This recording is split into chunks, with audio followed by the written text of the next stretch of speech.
Quaresma, Deus falou tanto conosco em questão de conteúdo, assim, de mensagem, como eu gosto de falar a respeito da crucificação, o motivo da crucificação, o porquê da crucificação, qual o impacto da crucificação. Se a gente parar, foi tudo isso que a gente aprendeu nessas últimas 7 mensagens que a gente teve. Lembrando que foram 6 domingos e uma quinta-feira que a gente fez essa série de mensagens. Então a gente aprendeu muita coisa, muito.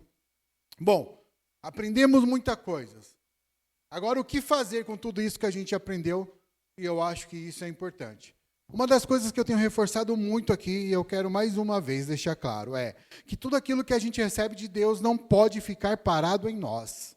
Aquilo que a gente recebe dele não é para ficar represado em mim.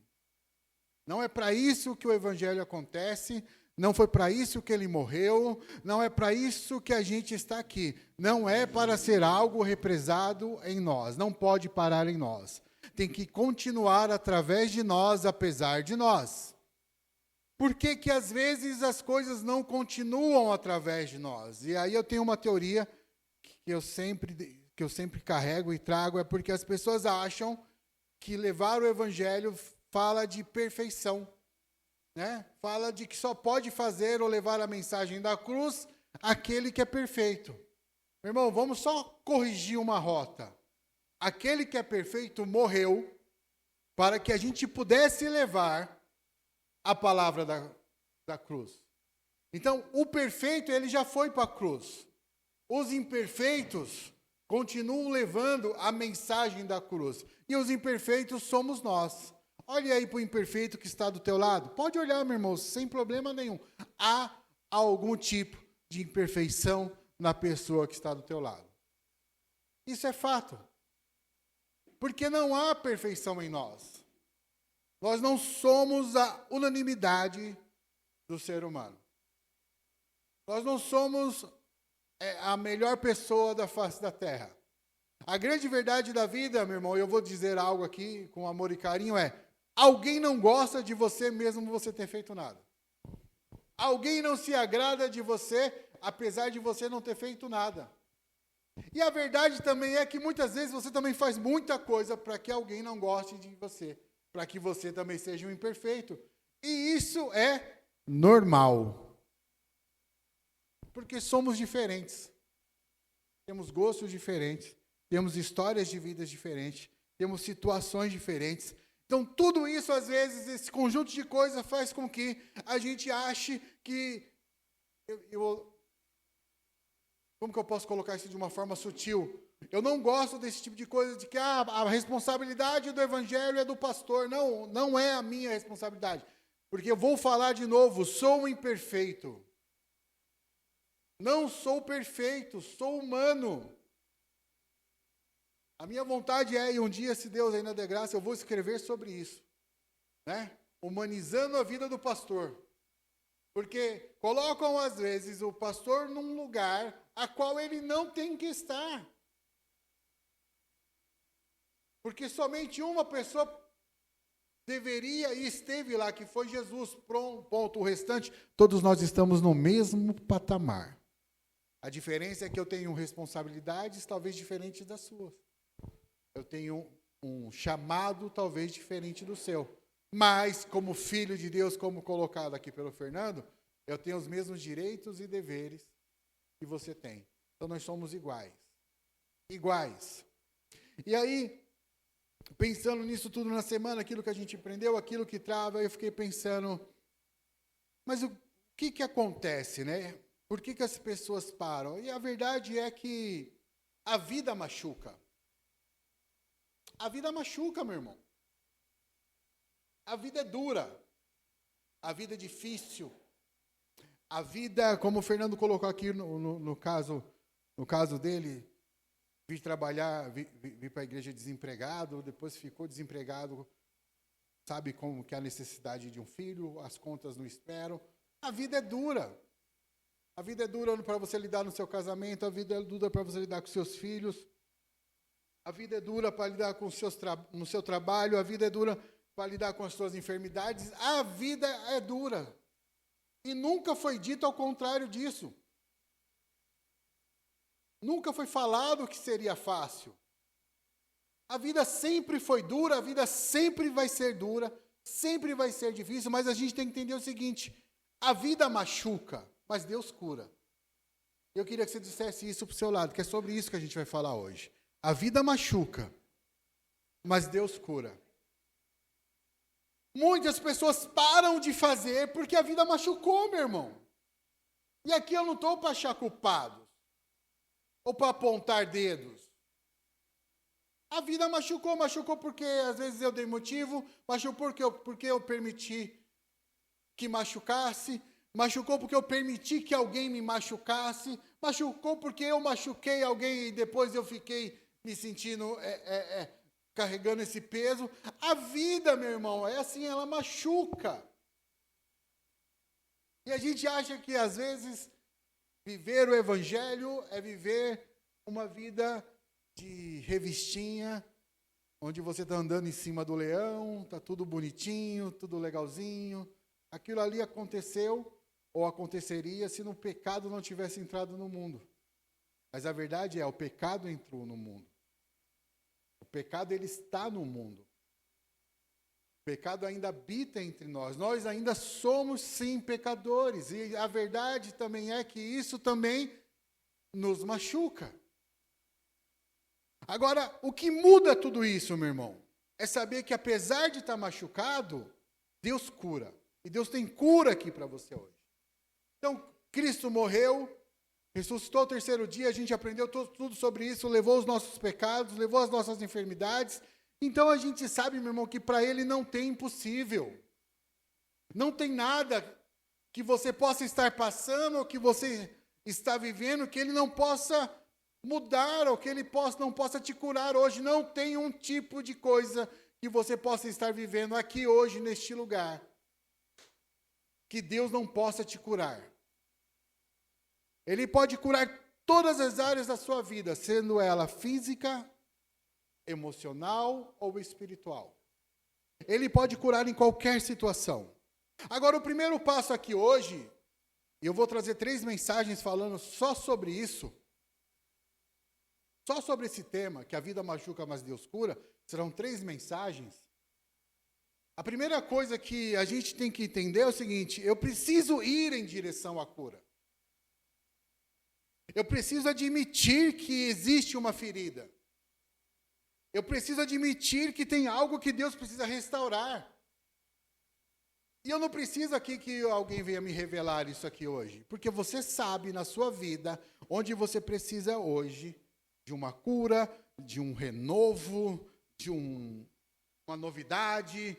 Você sabe da sua vida hoje onde são áreas que você precisa que Deus ele haja de uma forma, como foi aqui colocado, sobrenatural. Que tem coisa que é sobrenatural, e andar em fé é sobrenatural. A vida cristã é sim uma vida sobrenatural. Porque o natural a gente já vive lá fora. O natural você já está vivendo no dia a dia.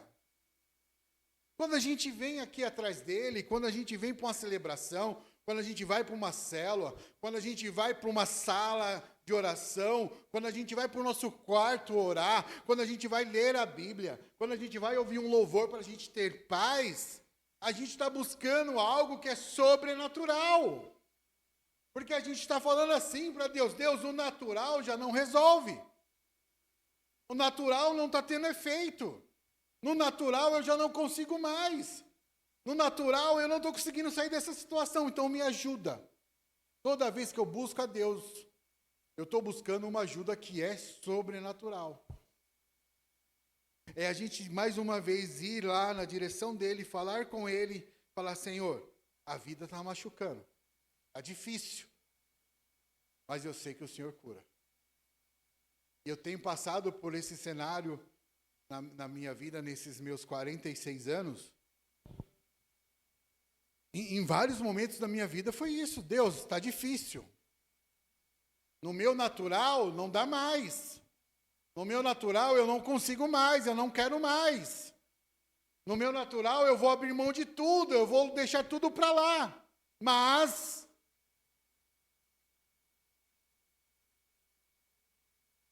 que o Senhor venha agir através da sua vontade.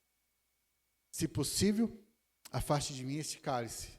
Porém, todavia, entretanto, seja feita a tua vontade. Toda vez que eu declaro isso, seja feita a tua vontade, eu estou recorrendo a algo que é além do meu limite. Toca em quem está do teu lado, toca nele, toca. Toda vez que você recorre a essa pessoa que está do teu lado, isso é natural. Você está aí, tá fácil, né? Está tocando. Agora eu vou falar assim, agora algo para você. Toca em Deus aí. Deus está aqui, sim ou não? Toca nele. Aí alguns vão falar assim, ó, o Eli está fazendo assim, ó, está aqui dentro de mim, é isso. Mas isso é uma fé, é um crer e é sobrenatural. Eu creio que Ele está aqui. Eu creio que Ele está aqui essa manhã. Eu creio que Ele chegou aqui comigo. Eu creio que Ele está aqui comigo. E eu creio que Ele vai ficar aqui comigo, porque hoje eu creio que Ele vai me curar. Abra comigo a sua Bíblia, profeta Jeremias, capítulo 33, versículo 6.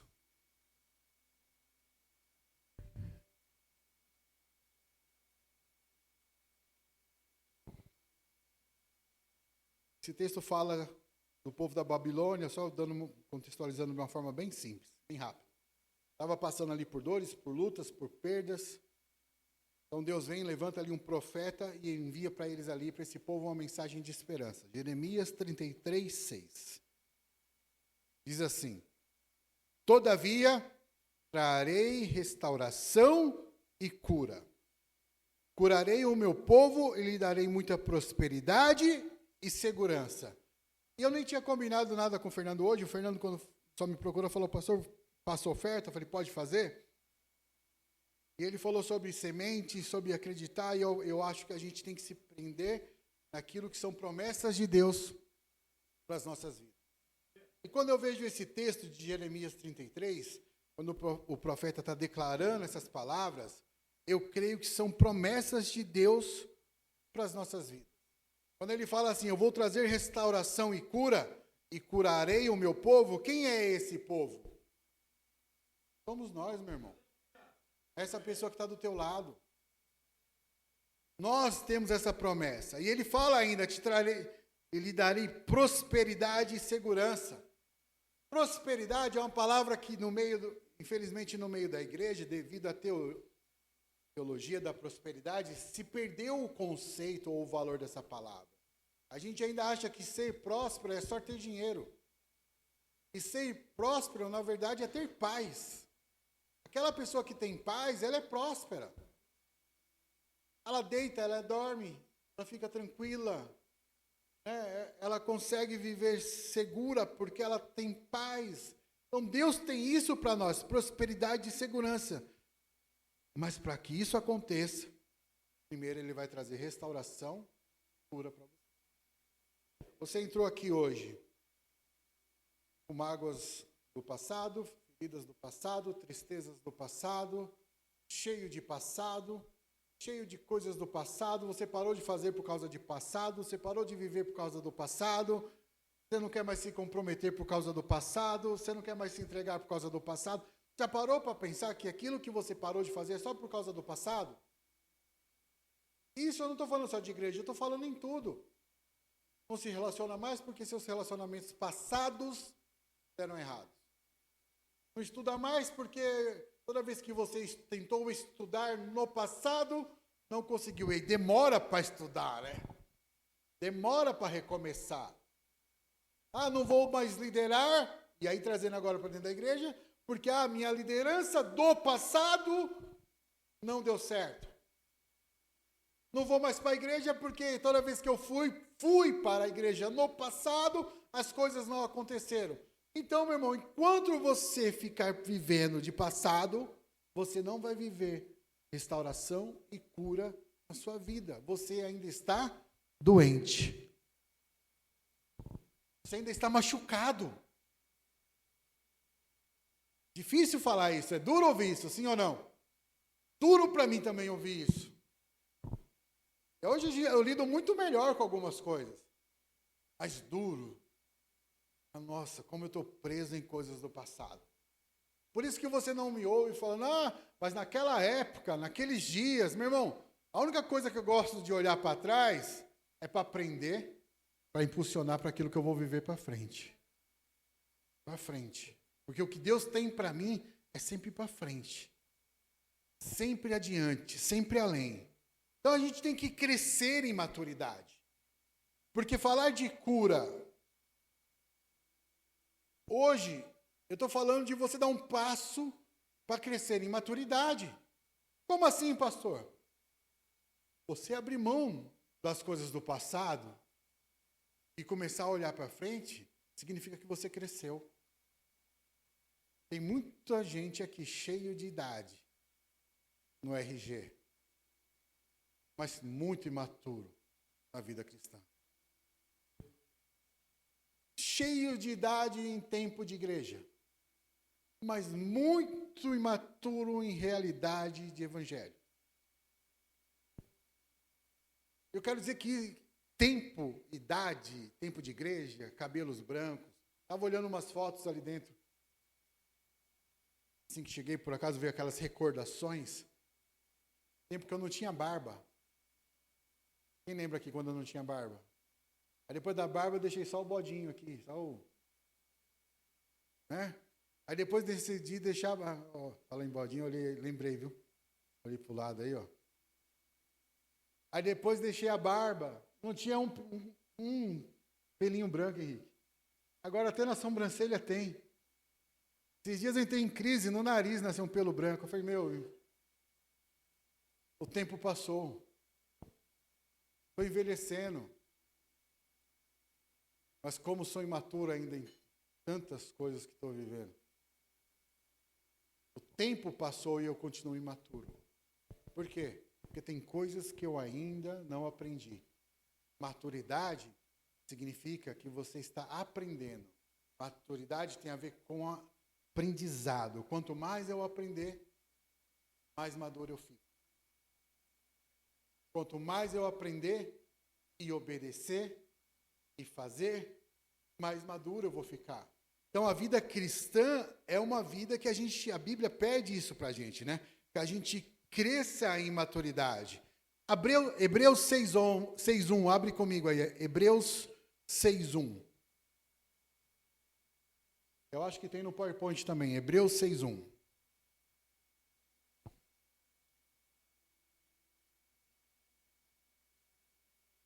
Diz assim: portanto, deixemos os ensinos elementares a respeito de Cristo e avancemos para a maturidade. Tem gente que está só nos elementares, né, Fê? Fica só nos elementares. O que eu quero dizer de elementares? Deus me ama, tenho que ir para a igreja, agora eu sou crente. Ensinos elementares. Sou batizado, né? Mas e aí, meu irmão? Só isso? Não, vamos avançar para a maturidade. Vamos ser maduros na fé. Vamos crescer em fé. Vem aqui, Heloísa. Heloísa fez aniversário essa semana. 18 anos. Não, né? 12. 11 anos. Olha, estou tentando te deixar mais velho, eu não consigo. 11 anos.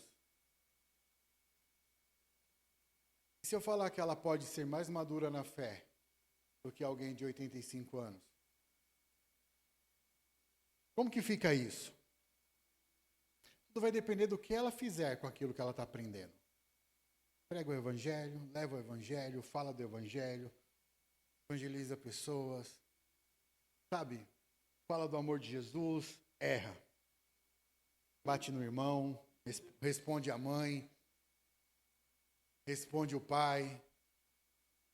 É boazinha, mas responde a mãe, responde o pai do mesmo jeito. Ó. É boazinha, mas faz ou não faz? Não lava a louça, não arruma a cama. E chega, né? Tá bom. Arruma a cama. Ela falou, lava a cama. Já pensou chegar lá e tá jogando um balde. Um balde, né? Beleza, meu irmão. O que eu estou dizendo? Erra, comete erros. Vai cometer erros. Mas leva a mensagem do evangelho. Vai diante de Deus. Deus, errei. Sei que errei. Me ensina. né? Me leva além, mostra como que eu tenho que fazer, e está lá, pregando o evangelho, falando do evangelho, ensinando o evangelho. Uma boa menina, obrigado. 8 anos, hein? E aí, meu irmão, o que eu estou falando? Estou falando de uma criança de 11 anos que comete erros. A verdade é que a gente também vai cometer erros. Cometo erros até hoje. Você comete erros até hoje. Ou você acha que você é o santarrão? Olha aí para esse santarrão que está do teu lado aí. Esse santarrão do pau oco, meu irmão, como diria minha mãe. Santarrão de nada. Entendeu? A gente comete erros, vamos cometer erros. Só que, meu irmão, vamos crescer em maturidade. Errei. Então, agora que eu errei, eu vou fazer o quê? Eu vou admitir minhas fraquezas e os meus limites. E é sobre isso que eu vou falar hoje. E para você entrar nesse caminho de cura, de que Deus te cura, você primeiro precisa admitir suas fraquezas e limites. Quando a gente vai para Paulo, a história de Paulo no Novo Testamento, Paulo é alguém que fala o tempo todo de suas fraquezas e limites. Até hoje, teólogos tentam discutir o que é o tal do espinho na carne de Paulo. E talvez se eu perguntar aqui, teólogos vão ter, os teólogos de plantão aqui, os teólogos de YouTube, vão ter N argumentações. Perguntar para o Paulo, a respeito de Paulo, ele vai dizer que Paulo, quando fala do espinho da carne, remete a cegueira, pecado, mulher, doença, o que mais? Né? Se eu perguntar para o Fernando, ele vai na mesma linha. Se eu perguntar para a Edna, para o Roberto, vão ficar... Na verdade, meu irmão, Paulo está admitindo o seguinte, e é isso que importa. Eu tenho uma fraqueza. Eu tenho um limite. E eu chego para Deus e falo, olha, a verdade é, Senhor, eu tenho um espinho na carne. Eu admito a minha fraqueza. Eu admito que eu tenho esse limite. Eu sei que é difícil para mim. Tanto que lá em Romanos 7,20 diz assim, ora, se faço o que não quero, já não sou eu quem o faz, mas o pecado que habita em mim. Faço. Mas não faço porque eu quero. Faço porque é o pecado que habita em mim. Você não vê ele negando. Você não vê ele fugindo da responsabilidade. Você não vê ele falando que, olha, eu não tenho pecado. E Paulo, depois de Jesus Cristo, é a maior referência do Novo Testamento. Quem mais escreveu livros, quem mais plantou igreja, quem mais pregou o evangelho. Tudo se fala a respeito de Paulo. Mas Paulo nunca se colocou numa situação de que eu sou o ser humano perfeito. Não, ele fala, se faço, não faço porque eu quero, mas é porque há um pecado que habita em mim. Agora ele fala isso para quem? E esse é um grande ponto, às vezes, das nossas vidas. Temos o problema de um erro, de um pecado. Com quem que a gente divide isso? Com quem que eu compartilho? Para quem que eu estou levando essa situação? Irmão, aqui é claro que a gente tem que levar as nossas fraquezas e os nossos limites para aquele que pode curar, que é o Senhor. Vocês achou que eu ia falar que era o pastor, né? Eu posso te aconselhar, eu posso tentar te ajudar, mas quem cura isso em você não sou eu. Através da minha oração, você pode ser curado, mas não porque sou eu, mas por aquele que habita em mim e em você, e ele pode exercer cura e você ser curado. Então a gente sim confessa os pecados uns aos outros para que haja cura, a Bíblia fala disso. Confesse os seus pecados uns aos outros para que haja cura. Mas por que esse confessar? Para que alguém ore por você, para que alguém te ajude, para que você consiga admitir as suas fraquezas, para que alguém interceda por você. Fiz um pedido agora, é o Eli que está hoje na intercessão, é isso? Todo domingo agora tem alguém na intercessão lá. Por quê? Alguém que está olhando por vocês, meu. Ou é o Maurício hoje? Ou tá os dois? Ou dois melhor do que um. Por quê, meu irmão? Para que haja intercessão. Então eu não confesso o meu pecado para que eu seja punido de penitência. Eu confesso o meu pecado a um irmão para que ele me ajude em oração, em intercessão. Sabe, para que ele venha aqui, ore comigo junto a Deus por aquilo que a gente precisa de cura. Porque eu decidi também não sofrer sozinho. Que é um grande erro também da maioria das pessoas hoje. Está sofrendo, vou sofrer sozinho. Estou passando, vou passar sozinho. Eu decidi não passar sozinho. Então eu vou, procuro um irmão, converso com ele, me ajuda, entra aqui em oração comigo. Estou com fraqueza nisso. Meu irmão, e essa fraqueza, ela pode ser tanta coisa, somente hoje em dia, nesse problema de depressão e ansiedade que a sociedade tanto vive hoje. Eu não vou nem perguntar, porque dá até medo se eu perguntar assim, quem toma remédio hoje, receita controlada? Levanta a mão, não precisa não. Eu mesmo levanto já aqui, ó. Amanhã mesmo, como eu brinco, amanhã tem o meu médico psiquiatra. Passar, meu irmão. Isso é bom, isso não é ruim, não. Procure seu psicólogo, seu psiquiatra. Eu faço tudo isso. Mas eu levo todos os meus problemas para Deus. Então eu vou lá no meu psiquiatra, eu vou lá tomo o meu remédio quando eu lembro. Então, uma semana sem tomar remédio, achando que tinha acabado. Aí eu olhei lá embaixo do criado mudo, tá lá a caixinha fechada. Falei, acabou meu remédio, mas tá bom, tenho consulta segunda. Aí você fala assim, como que você aguentou até lá? Só pode ser Deus, cara. Porque é o que eu estou falando, eu busco uma mão, eu busco uma ajuda, mas eu também pego a outra vertente, que é a vertente da fé, que é a vertente do sobrenatural, que é a vertente do que Deus não me abandona, de que Ele está sempre cuidando de mim. Sabe? Então, meu irmão, se você é um cristão, você tem que entender que você vai ter que lidar com esse mal. Você tem que lidar com os maus que habitam aí em você, com as lutas que estão em você, com as coisas que precisam ser curadas em você. E eu quero deixar bem claro que às vezes as pessoas entendem muito mal isso. Quando eu falo aqui de depressão, não estou falando que você está endemoniado. Não estou falando que você está endemoniado. Uma vez saíram daqui e entenderam isso errado.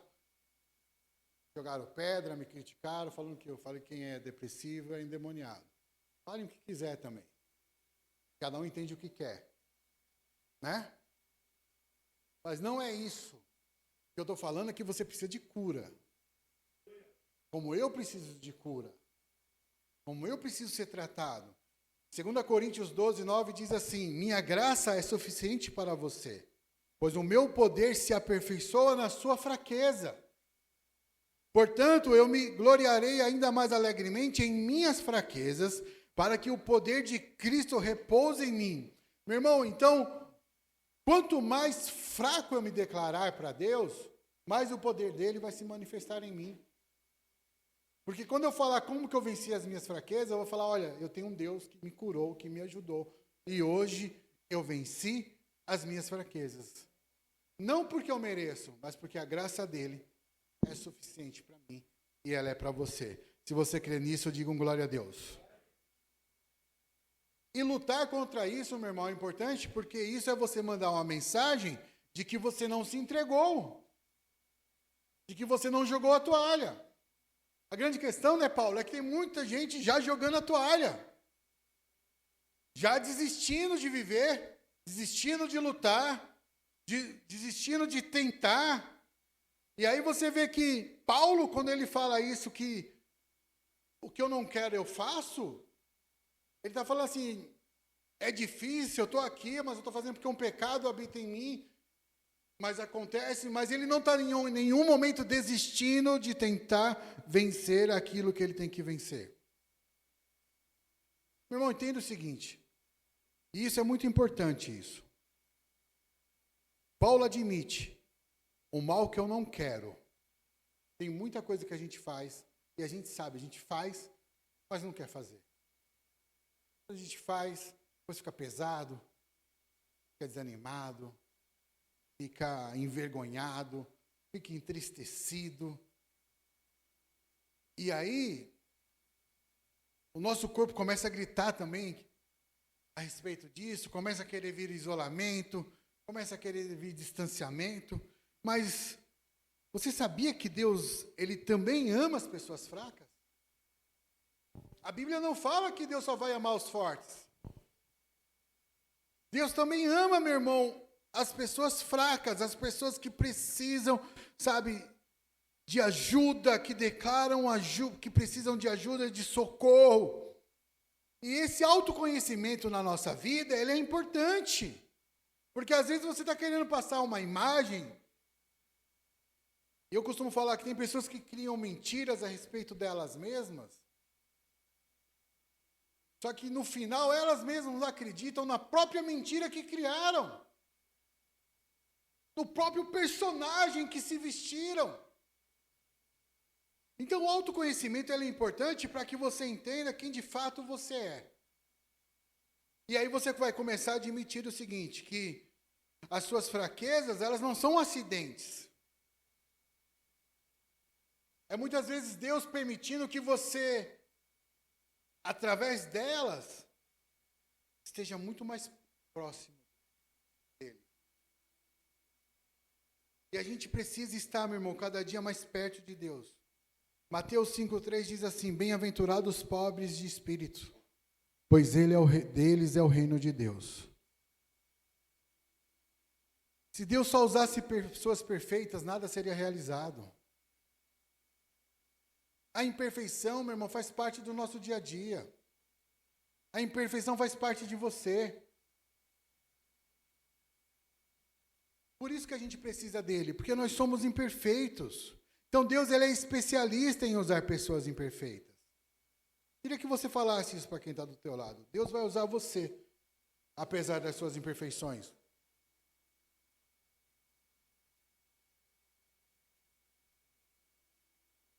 Deus vai usar você, meu. Sou tímido, Deus vai te usar. Sou nervoso, Deus vai te usar. Estou estressado, Deus vai te usar. Certo? Deus vai te usar. Sou o homenzinho torto. Deus vai te usar. Morava na casa torta, Deus vai te usar, meu irmão. Tem uma frase de um pastor que diz assim, os cristãos são como floco de neve. Isolados, são frágeis. E juntos, interrompem o trânsito. Está entendendo? Por que é importante a gente, apesar das nossas fraquezas, e ele diz que o meu poder se aperfeiçoa na fraqueza, não adianta eu ser imperfeito e me isolar, eu fico frágil. Agora, e se eu estiver junto, meu irmão? E para que mais serve a igreja do que a reunião dos improváveis? A reunião dos... É que se eu usar esse termo, é que ele tem duas formas de interpretação, então eu não vou usar dessa forma. Que eu ia falar a reunião dos fracassados. Aí você fala, meu Deus, mas o Fernando acabou de falar que somos mais que vencedores em todas as coisas. Calma, gente, depende muito da interpretação que você vai ter disso. Então eu vou usar como a reunião dos imperfeitos, eu acho que é até aqui também. É a reunião dos imperfeitos. E o engraçado é que tem muita gente que se acha perfeito, por isso não está aqui. Ah, não vou para a igreja porque a igreja é imperfeita. É isso mesmo, você entendeu muito bem, parabéns. Tirou 10. Isso, meu irmão, a igreja é imperfeita, porque ela é a reunião dos imperfeitos. Não tem a igreja perfeita. A igreja perfeita é só no céu. Quando Jesus vir buscar a igreja, aí sim a gente está falando da igreja perfeita. Até então, Paulo, É a reunião dos imperfeitos. Ah, mas vou para minha célula é uma célula imperfeita. É isso mesmo, você está entendendo. Essa é a visão. Ah, mas eu vou lá na igreja, a igreja parece que ela não está pronta. Não, não está pronta. Parece que falta alguma coisa. Falta você, falta o outro, falta o outro, falta o outro. Porque é nas nossas imperfeições que a gente se completa. É nas nossas imperfeições que a gente consegue viver em comunidade. Porque naquilo que você é imperfeito, talvez eu consiga viver. Mas naquilo que eu sou imperfeito, talvez você tenha aquilo que eu precise. Então a gente se conecta, a gente vai vivendo junto, vai vivendo em comunidade. E aí o que acontece com isso? Um vai curando a vida do outro. Um vai ajudando a vida do outro. Deus vai usando as pessoas no seu processo de cura. Então a gente tem que fazer muito aquilo que a gente vê o apóstolo Paulo fazendo. Então a gente viu que primeiro, ele falou para Deus sobre as suas falhas. Diga para quem está do teu lado, o pecado não é para ser guardado. É importante você saber que você é falho, que você é humano, que você não é o dono da verdade. Romanos 7,9 diz assim, antes eu vivia sem a lei, mas quando o mandamento veio, o pecado reviveu e eu morri. Ela também diz que o salário do pecado é a morte, mas que o dom gratuito da vida, mas que o dom gratuito de Deus é o quê? Exatamente a vida eterna. Então, o pecado ele não pode ser guardado, porque se ele é guardado, ele gera morte. Agora, quando o pecado ele é confessado e entregado a Deus, a gente tem o direito ou o poder de ser curado. E sendo curado, eu vou desfrutar daquilo que ele chama de vida eterna. Provérbios 28:13 tem uma lição assim, importantíssima a respeito disso. Quem esconde os seus pecados não prospera, mas quem confessa, abandona e encontra misericórdia. Então quem esconde não prospera. Agora, eu fiquei pensando, Fernando, a respeito disso. Por que as pessoas escondem o pecado? E eu vou falar, a culpa é nossa. A culpa é nossa, igreja. Porque eles escondem porque ele tem medo de um negócio chamado julgamento. E a gente, cheio de pecado, quer julgar o pecado dos outros. Quer ficar apontando pecado, quer ficar condenando o pecado, quer ficar falando a respeito do pecado. E é muito melhor, meu irmão, se você pudesse, em vez de falar do pecado dos outros, lidar com os seus pecados. Tratar dos seus pecados. Primeiro, a Bíblia diz que cada um dará conta de si mesmo a Deus. Segundo, a gente acabou de aprender que ele morreu e levou os meus e os seus pecados. A gente fala que ele perdoou todos os pecados, mas a gente fica aqui apontando. Poxa, você viu Paulo? Vou usar você como exemplo, tá, Paulo? Posso? Ainda senta na primeira fileira ainda. O Paulo ainda senta na primeira fileira, fica orando no culto, levanta a mão, dá glória a Deus. O Paulo. Aí aquele abençoado do lado vai falar o quê? Mas o que tem o Paulo? É igual aquele memezinho da tiazinha, né? Eu não gosto de fofoca. Mas qual que é a fofoca? Mas qual que é a fofoca? O Paulo, você não está sabendo o que o Paulo fez? Vocês estão sabendo o que o Paulo fez? Então? Tudo querendo saber, né? Paulo não fez nada não, meu irmão. Mas a gente fica alimentando uma coisa que não vai agregar em nada da vida da igreja. Não vai agregar nada na sua vida. Não vai agregar nada na vida do Paulo. Porque que bom que o Paulo, de novo, é só um exemplo, cheio de erros, cheio de pecados, veio para a igreja, está aqui, está buscando a Deus. Espero que esteja falando com Deus, confessando a Ele os seus pecados, demonstrando as suas fraquezas. E eu tenho certeza que Deus pode curar tudo aquilo que está de errado na vida do Paulo. Lembrando que o Paulo é um exemplo. Pegue aquilo, tudo que eu estou dizendo para você. Por quê? Porque se o Paulo está aqui, não está escondendo os seus pecados, está dando a cara para jogo, a Bíblia diz que ele vai prosperar, que ele vai alcançar misericórdia. Então a gente, em vez de alcançar a vida das pessoas com misericórdia, a gente quer alcançar a vida das pessoas com julgamento. E isso não é o meu e o seu papel dentro da igreja. Nunca foi. Nunca foi o papel da igreja esse. Isso são coisas que o homem colocou. Aí começam a colocar um monte de regras. Se for falar de regras, meu irmão, de que se cumpre, não cumpre lei ou não vive lei. O negócio é muito mais além.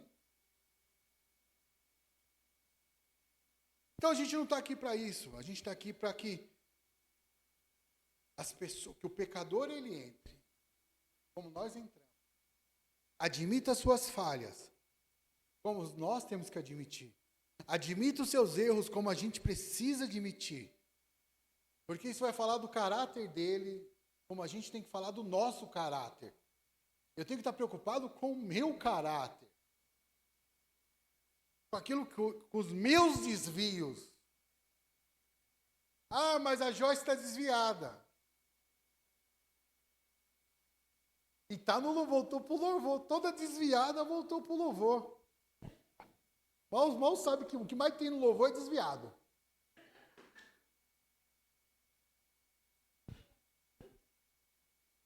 Então voltou para o lugar certo. Começa pelo líder.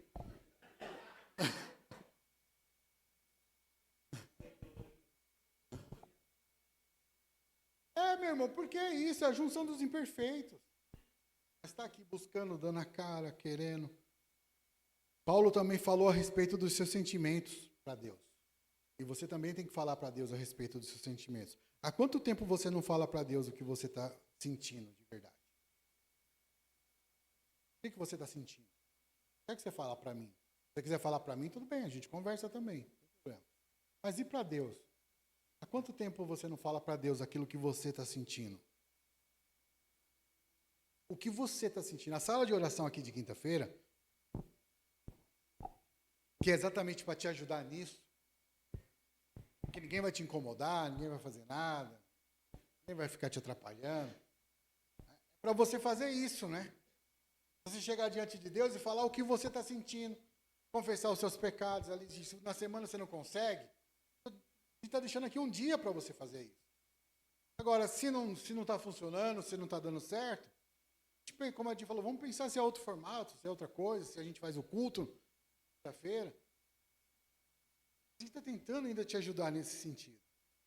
Sabe, 2 Coríntios 6,11 fala assim, falamos abertamente a vocês, Coríntios. Eles abrimos de todo o coração. Paulo, quando escreve aos Coríntios, ele está falando, olha, estou falando abertamente do que eu estou sentindo. Estou falando do meu sentimento. Eu preciso falar daquilo que eu estou sentindo. E às vezes a gente tem que falar, meu Deus, eu errei, me perdoe, eu pequei.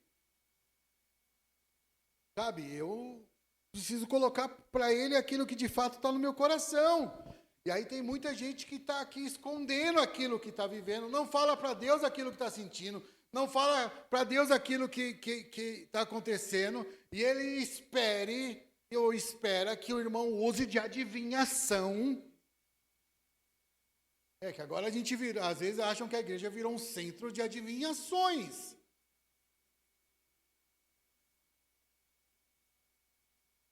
Que a Bíblia agora virou a bola, com todo respeito, uma bola de cristal. E a igreja, meu irmão, nunca foi um centro de adivinhações. Então a gente precisa externar aquilo que a gente está sentindo. E eu não tenho como adivinhar o que cada um está sentindo aqui hoje. Eu não sei o que cada um está sentindo. O que você está sentindo hoje, Lebron? Não sei, Babi, o que você está sentindo. Cláudia, acordamos juntos hoje. Eu não sei. Eu sei que ela acordou com fome, porque eu levei ela para tomar café. Mas, fora isso, eu não sei. Por quê? Porque se não falar, não tem como saber. Ah, mas Deus sabe de todas as coisas. É verdade, meu irmão. Que ótima desculpa você sempre está usando. É verdade que Deus sabe de todas as coisas. Mas Ele quer ouvir de você o que você está sentindo. Ele quer ouvir da sua boca que você fale. Salmos 32, 3. Enquanto eu me calei, envelheceram os meus ossos. Olha para esse saco de osso velho que está aí do teu lado. Com todo o respeito que eu estou dizendo, viu? Todo respeito. Olha para esse saco de ossos velhos aí do teu lado. Se calou, está envelhecendo. Aí você olha para a pessoa, aí você fala assim, nossa, como você envelheceu? Te vi um tempo atrás, você estava tão bem, tão nova, agora você está parecendo que tem uns 385 anos. Aí ela vai falar assim, não, a vida foi dura. Mas a vida é dura. Eu não acabei de falar, a vida é dura, mas Deus cura. A vida é dura e você se cala. Enquanto você se cala, aquilo está dentro de você te consumindo. Está dentro de você te matando. Está dentro de você te sufocando. Tirando todas as suas energias, todas as suas forças, acabando com suas noites de sono, acabando com a sua paz, gerando em você um monte de frustrações. E aí você não fala para Deus as coisas que estão te frustrando, e isso fala que você... O que é frustração? É aquilo que roubou a tua esperança. Você está perdendo esperança na própria vida, às vezes. Em 2 Coríntios, Paulo fala disso. Irmãos, não queremos... 2 Coríntios 1:8. Irmãos, não queremos que vocês desconheçam as tribulações que sofremos na província da Ásia, as quais foram muito além da nossa capacidade de suportar, a ponto de perdermos a esperança da própria vida. Paulo está falando assim, olha, o negócio foi tão duro, foi tão sofrido, foi tão complicado, que eu cheguei a perder a esperança na própria vida.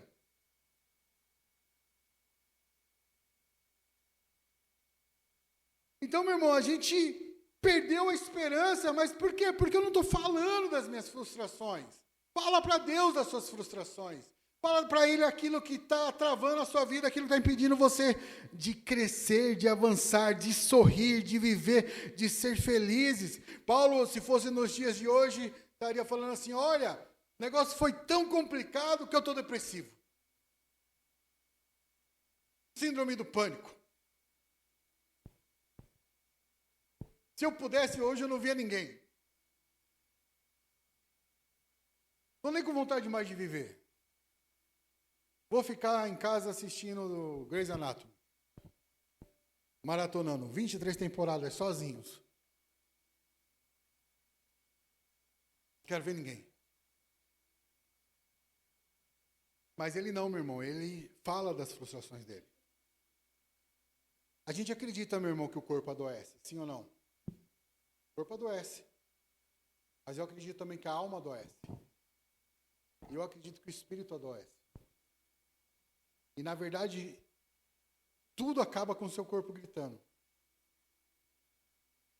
Sua alma adoece, seu corpo grita. Seu espírito adoece, seu corpo grita. Aí você fala assim, nossa, nunca tive tão doente. Tenho dor do nada. Acontecem umas coisas do nada. Do nada agora eu estou com dor. Então pensa, tem alguma coisa errada na sua vida que precisa de cura.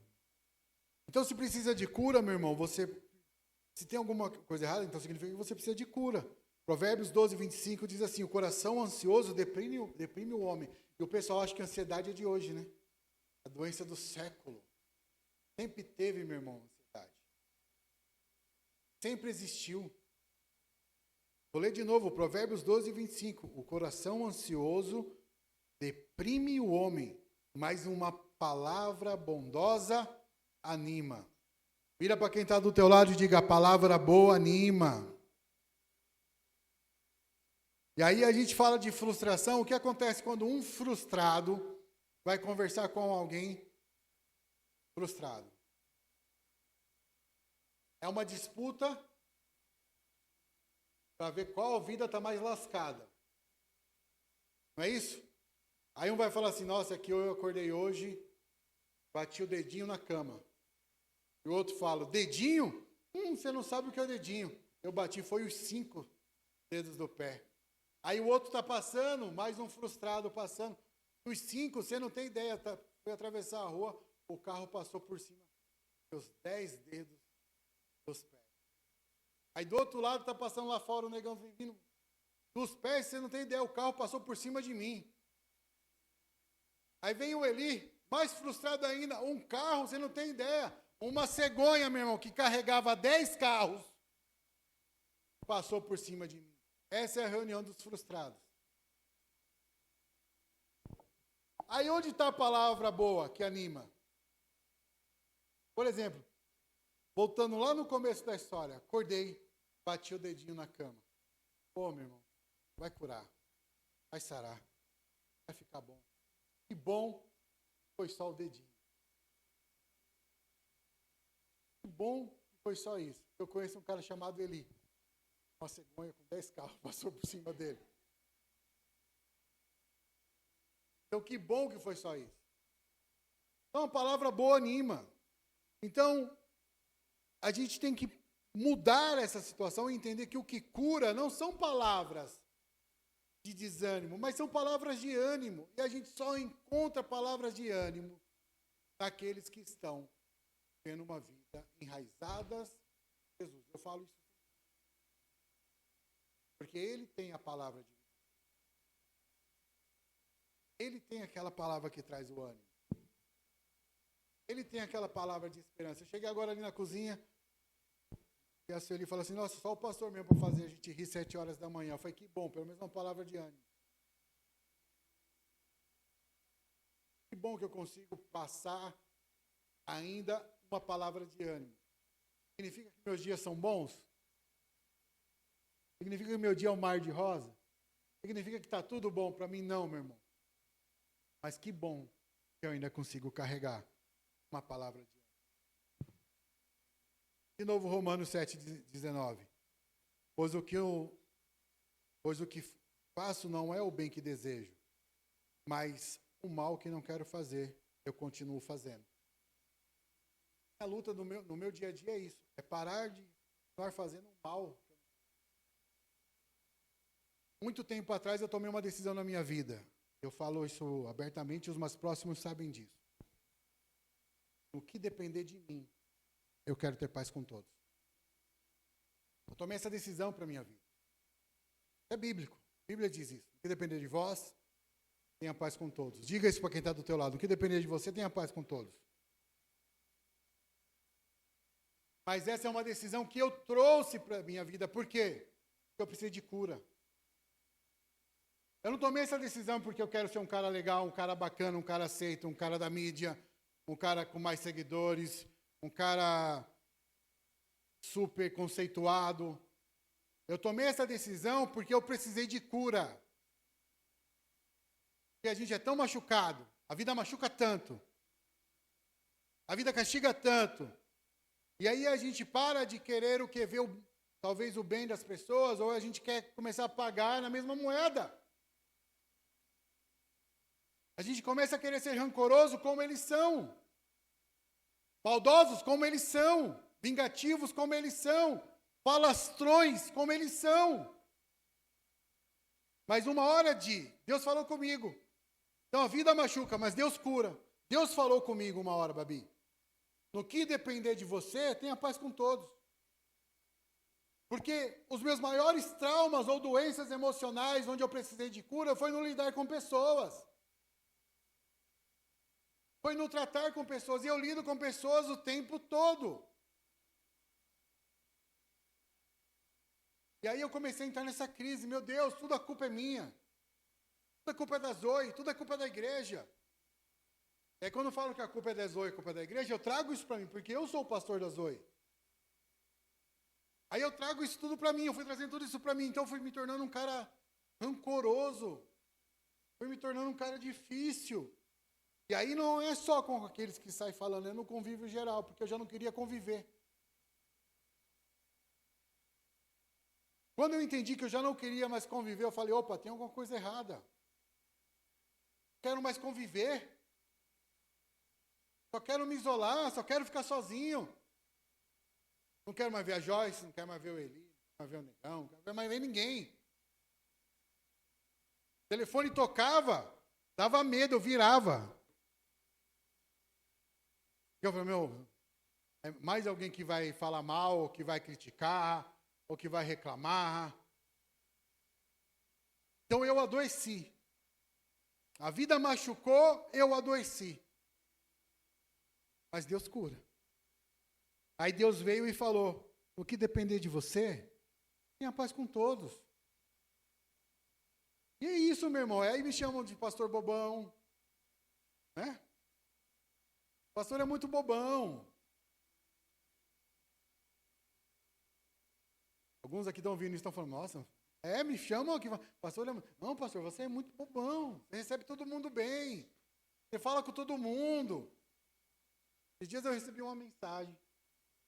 Pessoas falam assim, que hora que é o culto? Eu falei para ela, o culto é tal hora, tal dia, tal hora. Aí quando eu fui falar, meu Deus, você está doido. Irmão, a igreja não é minha. A igreja nunca foi minha. A igreja é do Senhor. A porta da igreja está aberta, sempre vai estar aberta. Mas se vier, você trata bem? Trato bem, porque no que depender de mim, eu vou ter paz com todos. Posso não levar na minha casa para jantar? Pode não tomar o café comigo na minha casa? Isso é minha intimidade, isso é uma outra história. Agora, ter paz, eu tenho paz com todos. Paz com, porque eu também erro. Eu também não sou perfeito. Porque eu preciso aprender isso, eu preciso ser curado. E eu estou em processo de cura. Deus está me curando nisso. Então agora a gente está retomando algumas coisas. Por quê? Porque agora eu quero estar no meio do povo de novo. Dias eu recebi uma mensagem. E é engraçado essas coisas, né? Pastor, tal, não vou entrar no contexto muito, que talvez não valha a pena o contexto, mas quero dizer que eu sou grato ao pastor, porque o pastor tem cheiro de ovelha. O pastor tem que ter cheiro de ovelha mesmo. O pastor tem que estar no meio da ovelha. Senão não é pastor. Se não for para ser pastor com cheiro de ovelha, então eu não preciso de pastor. O pastor tem que estar no meio do povo. Mas não é só o pastor que está no meio do povo. O povo tem que estar no meio do povo. As ovelhas têm que estar no mesmo local. Mesma briga. E a Bíblia fala disso. Você tem que deixar as 99 isso que vai atrás da perdida. Eu nunca vou conseguir ir atrás da perdida se eu não for curado, meu irmão, daquilo que me machucou. Então a vida machucou, mas Deus curou. Pastor, então por que você não parou? Por isso que eu estou falando hoje. Então assim, às vezes eu escuto assim, pastor, a Zoe precisa fazer mais coisa. A Zoe precisa de mais eventos. A Zoe precisa estar fazendo isso ou aquilo, aquilo. A Zoe. Irmão, deixa eu te falar uma coisa, a Zoe não é a placa, nunca foi placa. Enquanto a gente entender, ou ficar achando que Zoe é placa, a Zoe sempre vai estar fora do propósito. Quando você entender que você é a Zoe, que você é a igreja, que você que tem que fazer, é você que tem que pôr o time para campo, que não é uma responsabilidade do pastor ou do Fernando. Senão a gente vai ficar em crise o tempo todo, né, Fernando? Vai para o carro, chora. O tempo todo em crise. Só nós dois chorando, um de cada lado. Se a gente continuar achando que é isso, a gente nunca vai conseguir viver com a igreja. Agora, para viver isso, meu irmão, você tem que o quê? Confessar para Deus que está errado, falar das suas frustrações, parar de olhar para o passado, começar a olhar para frente, senão você vai ser, com todo amor e carinho que eu vou falar aqui, a eterna promessa. Eterna promessa. Tinha tudo para dar certo.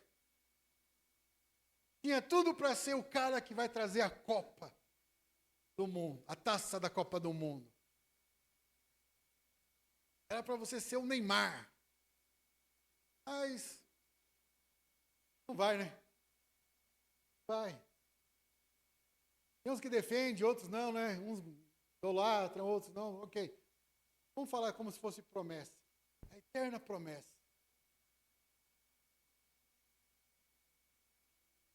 Mas só a promessa.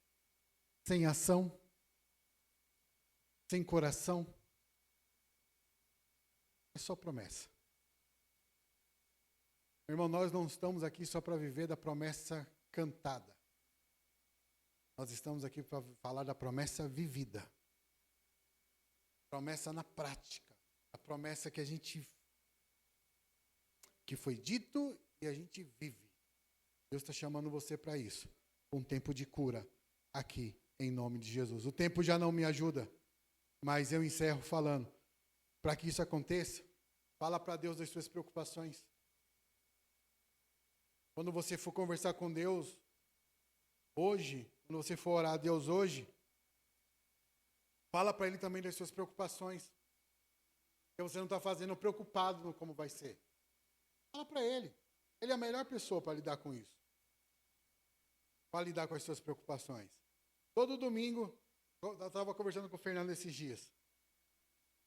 Todo domingo eu fico com aquelas minhas preocupações. Quem vai para o culto será que domingo que vem? Minha preocupação é você. Você vai vir domingo que vem? Será que domingo que vem ele vem? O líder de célula, qual que é a preocupação dele no dia da célula? Será que eles vão? Será que eles vão estar lá? No Elas, qual que é a preocupação às vezes do Elas? Aí a gente vai amadurecendo, vai lidando melhor com isso, não é verdade? Mas no começo, qual que era? Porque ela sempre falava, será que elas vão?